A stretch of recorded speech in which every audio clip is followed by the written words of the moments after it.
I am Ravi Jain. आज हम exchange rates and forex business का पार्ट 10 देखेंगे। अभी हम देख रहे थे कि क्या फैक्टर्स हैं डेट अफेक्ट द फॉरेन जो फॉरेक्स है, मतलब जो फॉरेन एक्सचेंज रेट है, उसको जो फैक्टर्स अफेक्ट करते हैं उनको हम देख रहे थे।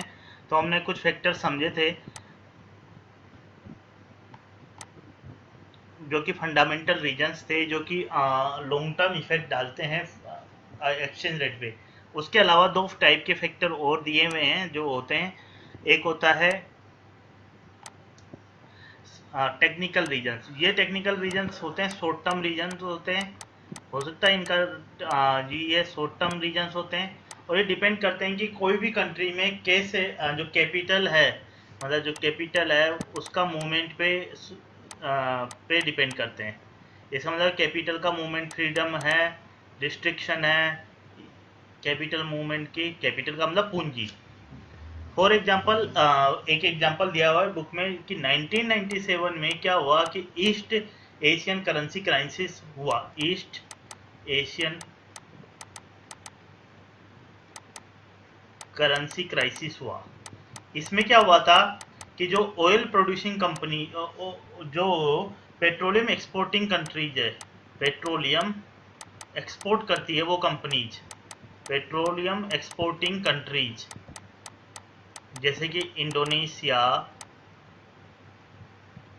Thailand, Philippines, Korea, Thailand, Philippines, Korea और कोरिया, ऐसी कंट्रीज में क्या हुआ कि वहाँ इन 1997 के आसपास क्या हुआ कि सडनली पेट्रोल की प्राइसेस बहुत ज़्यादा बढ़ गई। ये कंट्रीज पेट्रोल को एक्सपोर्ट करती थी, तो ये एक्सपोर्ट करेगी तो इनको बहुत सारे पैसे मिलेंगे, तो इनको बहुत सारे पैसे मिलने लगे। जब इनको बहुत सारे पैसे मिलने लगे तो क्या हुआ, इनके पास पूंजी बहुत ज़्यादा हो गई यहाँ के लोगों के पास। अब वो वहाँ तो इन्वेस्ट नहीं कर सकते उस चीज़ को, तो इन लोगों ने क्या किया, अलग अलग कंट्रीज में, बाहर की कंट्रीज में इन्वेस्ट किया। तो कैपिटल का मूवमेंट हुआ इन कंट्रीज से बाहर। तो अगर इन कंट्रीज से बाहर कैपिटल का मूवमेंट हुआ तो यहाँ की जो करेंसी है वो तो डिग्रेड हो गई, और बाहर की जो करेंसी है, क्योंकि उसकी जरूरत ज़्यादा है, क्योंकि आप वहाँ इन्वेस्ट कर रहे हो उस कैपिटल को, पूंजी को वहाँ की मनी के रूप में इन्वेस्ट कर रहे हो। वहाँ पर आप कोई, वहाँ पर किसी हो सकता है कि आप एक्स को वहाँ के शेयर खरीद रहे हो, वहाँ की किसी कंपनी में इन्वेस्ट कर रहे हो, मतलब शेयर खरीद रहे हो, या हो सकता है आप वहाँ पर वहाँ के कॉमर्शियल पेपर खरीद रहे हो, वहाँ पर इन्वेस्ट कर रहे हो उस पूंजी को। तो वहाँ की कैपिटल, जो दूसरी कंट्रीज है उनकी कैपिटल की रिक्वायरमेंट बढ़ गई, उस दूसरी कंट्रीज की करेंसी में वो आप इन्वेस्ट करने लग गए, तो इन कंट्रीज की जो वैल्यू है वो डिग्रेड हो गई, जो करेंसी की, और सामने वाली जो कंट्री है उसकी जो करेंसी की वैल्यू इंक्रीज हो। ये टेक्निकल रीजन्स होते हैं कि कैपिटल का मूवमेंट कैसा है। कैपिटल जो होती है हमेशा हाई वैल्यू, जो लो यील्डिंग करेंसी से हाई यील्डिंग करेंसी की तरफ मूव करती है कैपिटल, जो पूंजी होती है उसके अकॉर्डिंग जो करेंसी की एक्सचेंज रेट है वो भी बदलती रहती है। तो ये एक टेक्निकल रीजन होता है। दूसरा, स्पेकुलेशन भी एक फॉरेन एक्सचेंज में एक स्पेकुलेशन। स्पेकुलेशन का मतलब है अनुमान लगाते हो आप, कि किसी को लग रहा है कि यार मेरे को लग रहा है कि जैसे फॉर एग्जांपल कि आपको गेस हो रहा है कि जो है डॉलर कम हो जाएगा थोड़े दिनों बाद रुपए। तो आप क्या करते हो कि अभी जो आपके पास जो डॉलर है वो थोड़े दिनों बाद कम हो जाएगा, तो अभी बेच देते हो सारा जो डॉलर है, और उसके बाद थोड़े दिनों बाद, थोड़े बाद जब कम होगा तब आप खरीदोगे। तो इससे के कारण भी जो एक कम्युलेटिव इफेक्ट पड़ता है उसमें, एक फॉरेन एक्सचेंज में। फॉर एग्जांपल आप कोई चीज़ को ज़्यादा खरीद लोगे या ज़्यादा सेल कर दोगे, तो उसके कारण से, क्योंकि आपको ऐसा अनुमान है कि भाई वो चीज़ होगी। जैसे फॉर एग्जांपल अभी हमारे देश में, जब मान लो कि फॉर एग्जांपल हमारे देश में प्याज होता है, ओनियन का केस होता है, तो उसकी महंगाई बहुत ज़्यादा बढ़ जाती है, क्योंकि कई लोगों को एस्टिमेट लगता है कि यार जो प्याज, उसकी डिमांड कम हो, डिमांड बहुत ज़्यादा, सप्लाई कम है। तो लोग क्या करते हैं, उसको होल्ड करने लग जाते हैं, इकट्ठा करने लग जाते हैं, उसको एक्सेस में परचेज करके अपने पास खरीद लेते हैं। तो जो उसकी प्राइस बढ़नी होती है उससे भी ज़्यादा उसकी प्राइस बढ़ जाती है, क्योंकि उसकी मार्केट में सप्लाई कम हो जाती है। तो जो आपको करेंसी की, जो फॉरेन करेंसी के एक्सचेंज की जो रेट है, अब तक चाहे हमने फंडामेंटल रीजन पढ़े हो, टेक्निकल रीजन पढ़े हो, स्पेकुलेशन पढ़े हो, आपको फॉरेन करेंसी को एज ए चीज डील करनी पड़ेगी।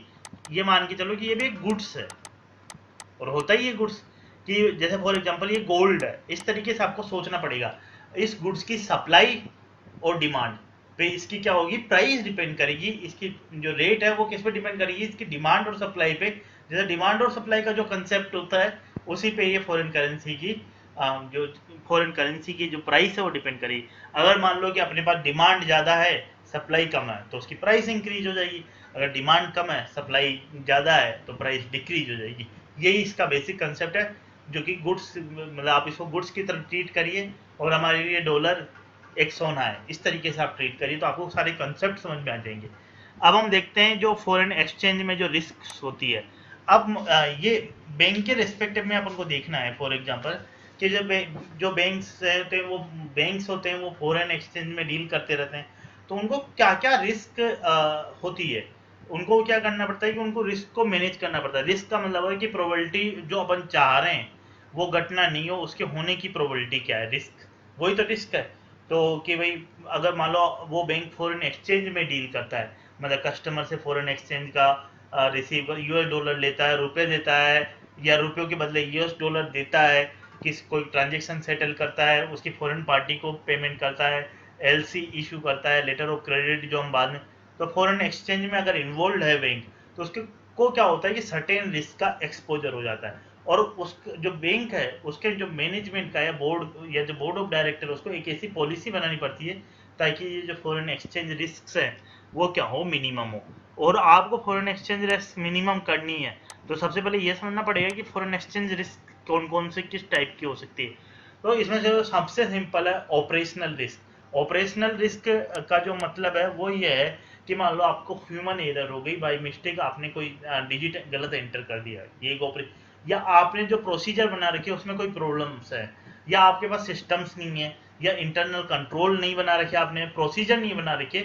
ऑपरेशनल मतलब कि आप फॉरेन एक्सचेंज में डील करते हो, वो ऑपरेशन करते हो, उसके दौरान जो आपने गलतियां करी, आपका जो सॉफ्टवेयर अच्छे से प्रेडिक्ट नहीं करता, अच्छे से डाटा नहीं देता, टाइमली एनालिसिस नहीं करता, जो भी है, तो वो क्या है, ऑपरेशनल रिस्क है। या आपने कंट्रोल सिस्टम बना रखे अच्छे से नहीं बना रखे कि कौन डिसीजन लेगा, उसके लिए सही अथॉरिटी डेलीगेट नहीं कर रखी, आपने जो पर्सन बिठा रखे हैं वो ट्रेन नहीं है, तो ये सब किस में आएगा, ऑपरेशनल रिस्क में आएगा। तो ये जो आपको ये कंसेप्ट समझने पड़ेंगे कि ऑपरेशनल रिस्क, ये सारे क्योंकि ये जो रिस्क है ये इनसे रिलेटेड काफ़ी क्वेश्चन एग्जाम में आएंगे। और ये जो फॉरेन एक्सचेंज में हो सकती है ये रिस्क, और किसी जैसे मान लो कि अपन लोग बाद में हो सकता है कि बॉन्ड्स पढ़ें, कॉमर्शियल पेपर्स पढ़ें, हर चीज़ में, या ट्रेजरी हो, बैंक अगर ट्रेजरी में डील करता है तो हर चीज़ में जो बैंक के फाइनेंस किससे रिलेटेड बहुत सारी रिस्क हैं। तो यहाँ पर फॉरेन एक्सचेंज के केस में एक होती है ऑपरेशनल जो हमने समझी, दूसरी होती है एक्सचेंज रिस्क। वो ऑब्वियसली ये क्या है, एक्सचेंज रेट का फ्लक्चुएशन होता रहता है, तो बैंक हमेशा इस रिस्क से एक्सपोज रहेगा बहुत ज़्यादा। ऑपरेशनल रिस्क को तो वो बहुत कम मिनिमाइज कर सकता है, पर एक्सचेंज रेट मतलब फ्लक्चुएशन इन एक्सचेंज रेट्स के कारण होती है, fluctuation in exchange rates.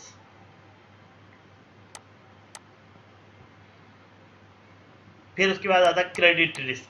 Credit risk का मतलब है कि आपने जो आपके अकाउंट में आपने मान लो कि फॉरेन एक्सचेंज की कोई डील की बैंक ने, पर उसके पास जब उसने डील की, पर हो सकता है कि उसके पास जो सामने वाली पार्टी है वो या तो इनेबल हो देने में, दे नहीं पाए, या नॉट विलिंग टू पे, ऐसा दोनों केस हो सकता है। तो इसको क्या बोलते हैं, क्रेडिट रिस्क। जैसे आपने किसी आदमी को उधार दे दिए, वो पैसा या तो पैसा दे नहीं पाए, या वो पैसा देना नहीं चाहता हूँ, वो हो गई क्रेडिट रिस्क।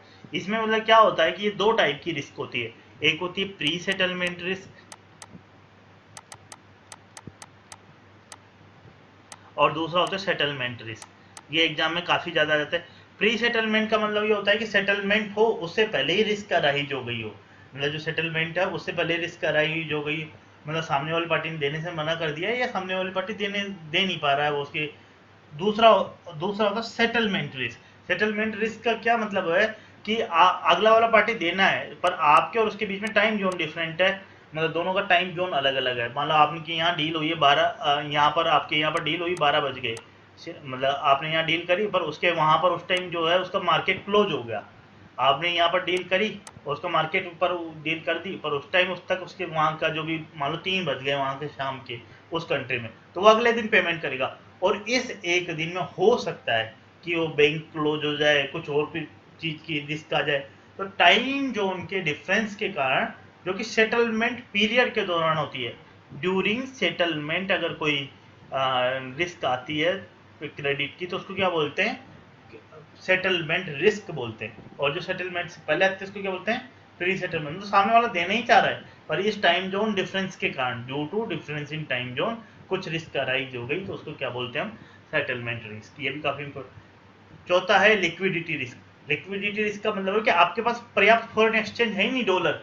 मान लो आपको कस्टमर खरीदने आया डॉलर देने, उसको आपको डॉलर देने, क्योंकि हो सकता है कि आपने इतना ज्यादा डॉलर का पेमेंट का कॉन्ट्रैक्ट्स कर रखा हो, इतनी ज्यादा लाइबिलिटीज बना रखी हो कि आपको डॉलर पेमेंट करना है, तो ऐसा हो सकता है कि डॉलर का पेमेंट ज्यादा जा रहा है आपके पास से, रुपया कम बच रहा है। तो ये क्या हो गया, एक लिक्विडिटी रिस्क हो गया। इसको ये बोल सकते हैं अपन कि mismatch in asset and liabilities, कि आपके जो असेट्स हैं और लाइबिलिटी जो उनमें मिसमैच है, तो उस केस में क्या हो जाएगा, लिक्विडिटी रिस्क को आप एक्सपोजर हो जाएगी। कि तो इसमें क्या होगा कि जब आपको मान लो ज़रूरत है, फॉर एग्जांपल आपको डॉलर की ज़रूरत है, तो जब कोई ट्रांजेक्शन करना है आपके पास डॉलर ही नहीं है, तो आपको हो सकता है दूसरे बैंक से उधार लेना पड़े और ज़्यादा पेमेंट करना, ज़्यादा इंटरेस्ट देना पड़े।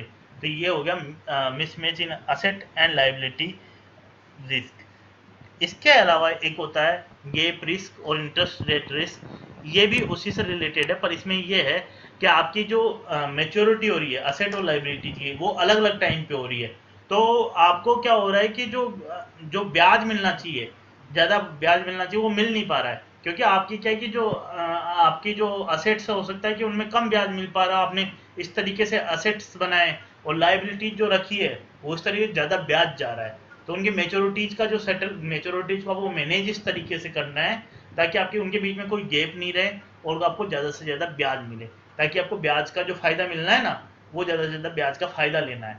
तो वो वही गैप रिस्क या इंटरेस्ट। एक होती है मार्केट रिस्क, ये एक्चुअली में हम क्या है, मार्केट को एक्सपोज है बैंक जब भी फॉरेन एक्सचेंज, चाहे उसमें क्या, ये बेसिकली मार्केट रिस्क ये इंडिकेट करे मार्केट में क्या क्या फैक्टर है। फॉर एग्जांपल मार्केट में इंटरेस्ट रेट का अलग अलग रहता है, हो सकता है कि डॉलर पे इंटरेस्ट रेट अलग है, रुपए पे इंटरेस्ट रेट अलग चल रहा है रेट, ये मार्केट में हो सकता है कि एक्सचेंज रेट अलग अलग चल रही है, तो वो मार्केट की रिस्क हो गई।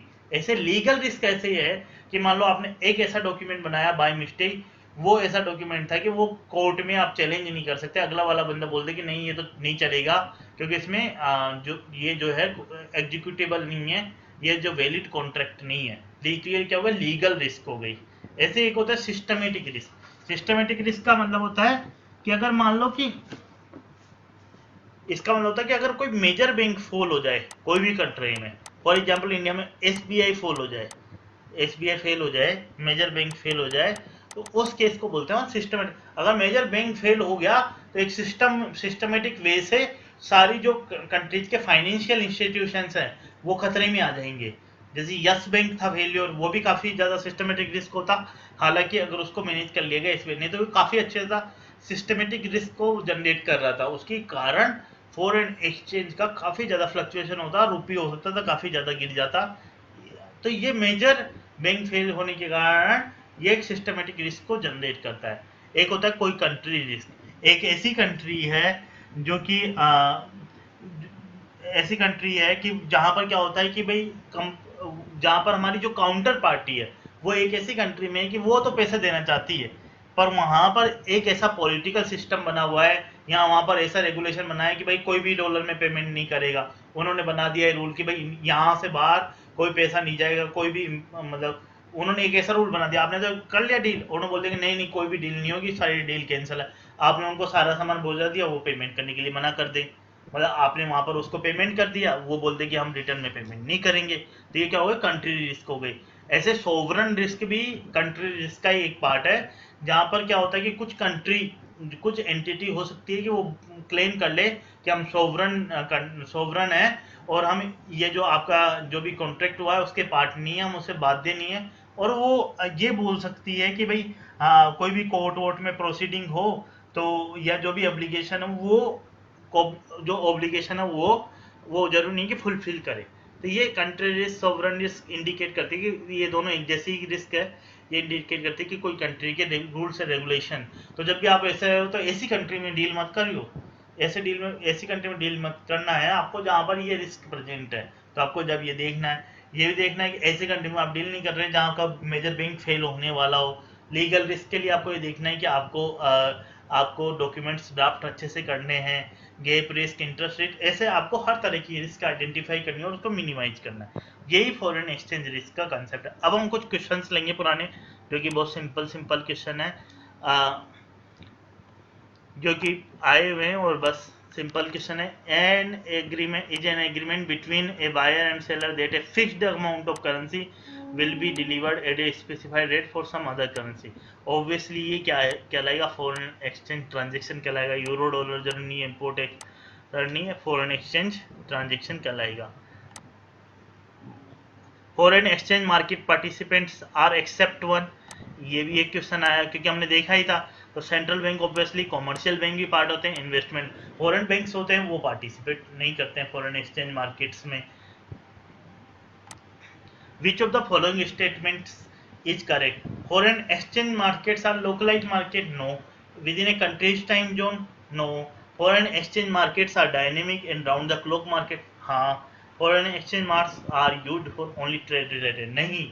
हमें पेमेंट उसके अलावा भी तो फॉरेन एक्सचेंज मार्क को मालूम, लोग परचेज करते हैं, सेल करते हैं, सामान गुड्स का भी ट्रेड करते हैं। तो ये काफ़ी बड़ा मार्केट है, फाइनेंशियल मार्केट है एक तरीके से, जैसे शेयर मार्केट है उसकी तरह फॉरेन एक्सचेंज, फॉरेन करेंसी भी परचेज की जाती है और सेल की जाती है टू अर्न द प्रॉफिट। तो इसका आंसर हो जाएगा सी।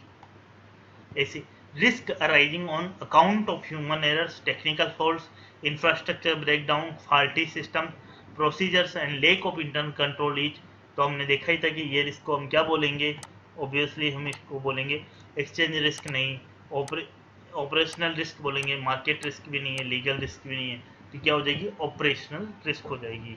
ठीक है। ऐसे ही risk arising out of mismatch in maturity pattern में इन एसेट एंड लाइबिलिटी, तो इसको हम क्या बोलेंगे, लिक्विडिटी रिस्क हो जाएगी। अगर मान लो ऐसा होगा तो लिक्विडिटी की प्रॉब्लम आ जाएगी, तो इसको अपन लिक्विडिटी रिस्क बोलेंगे।